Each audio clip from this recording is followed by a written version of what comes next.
Dari HKBP Resort Parulian di pagi hari ini, saya menyapa Bapak Ibu serta saudara-saudara sekalian. Salam sejahtera bagi kita semua.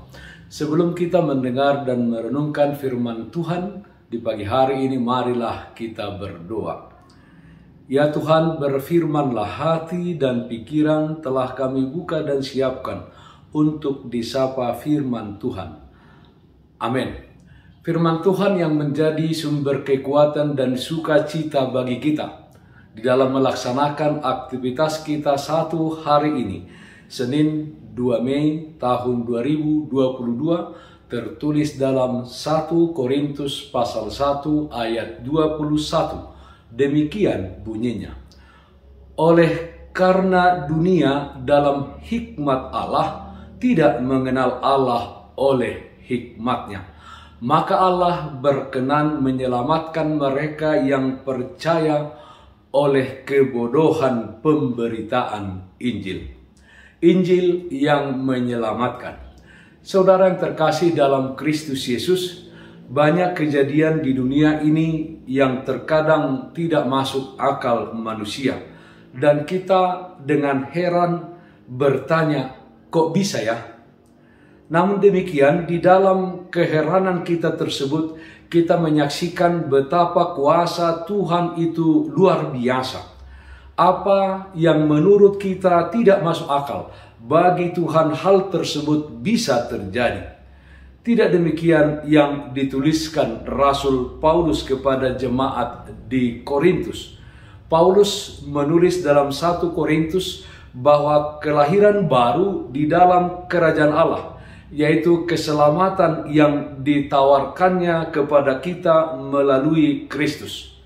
Hal tersebut sulit dipahami oleh orang-orang Yahudi yang pada waktu itu mengharapkan bahwa Mesias yang mereka nantikan adalah Mesias yang membebaskan mereka dari ketertindasan, dari penjajahan oleh bangsa Romawi yang berkuasa pada waktu itu. Mereka sulit memahami jika pada akhirnya Yesus Kristus yang adalah Mesias itu ditangkap, diadili, menderita, dan mati di kayu salib.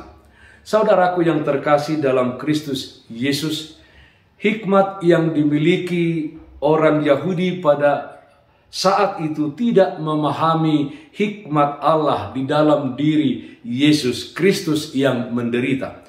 Sehingga keselamatan yang datang dari salib, yaitu dari kematian Yesus Kristus, bagi mereka adalah sebuah tanda kutip kebodohan. Termasuk pemberitaan Injil yang adalah kebodohan bagi orang yang berhikmat di dunia ini, menjadi jalan keselamatan bagi orang-orang percaya. Injil yang diberitakan adalah Yesus Kristus yang disalibkan dan dibangkitkan Allah dari antara orang mati.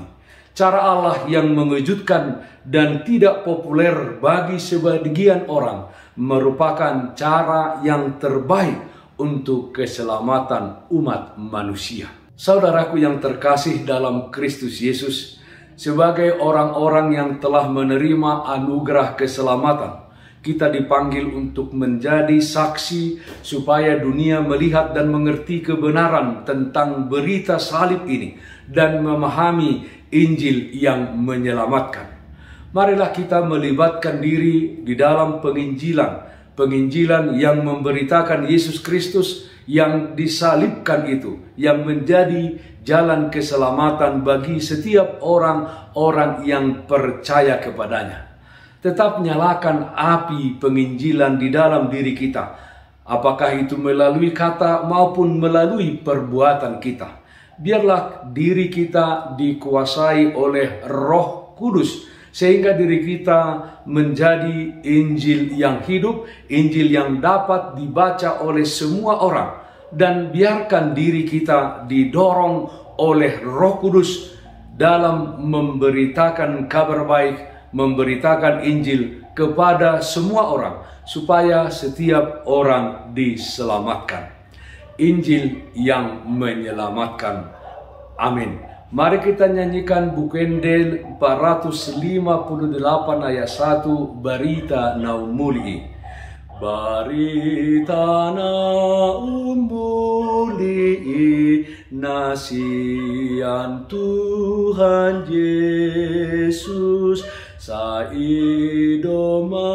gogoy hon au nang arsa pehubulus on mangapuli rohaki sai tuhaki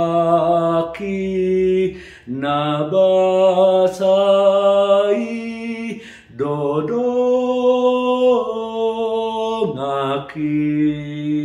Marilah kita berdoa. Terpujilah namamu ya Allah Bapa dalam surga. Kasih dan setia Tuhan senantiasa menyertai kami di dalam kehidupan kami. Ya Tuhan, terpujilah Engkau karena Yesus Kristus yang menderita, disalibkan dan mati, serta dibangkitkan dari antara orang mati menjadi jalan keselamatan bagi kami. Kuatkan kami dengan Roh Kudus supaya Injil keselamatan itu, berita tentang Yesus Kristus, dapat kami saksikan di dalam kehidupan kami di tengah-tengah dunia ini, sehingga setiap orang percaya dan diselamatkan. Kami berdoa ya Tuhan, yang sakit Tuhan berikan kesembuhan, yang berduka Tuhan berikan penghiburan. Dalam satu hari ini, di dalam setiap aktivitas kehidupan kami serahkan ke dalam tangan pengasihan Tuhan. Hadirlah Engkau memberikan kekuatan bagi kami semua. Dengarkanlah doa kami hanya dalam nama Anak-Mu, Tuhan Yesus Kristus Tuhan kami. Amin. Kasih karunia Tuhan kita Yesus Kristus, kasih setia dari Allah Bapa, serta persekutuan Roh Kudus, itulah yang menyertaimu hari ini, kekal sampai selama-lamanya. Amin. Bapak, Ibu, saudara-saudara yang terkasih, taatlah akan protokol kesehatan. Bersihkan hatimu, bersihkan rumahmu, bersihkan juga pekaranganmu. Tetaplah berdoa kepada Tuhan sumber berkat dan anugerah di dalam kehidupanmu. Salam sehat, tetap semangat. Tuhan Yesus memberkati kita semuanya. Shalom.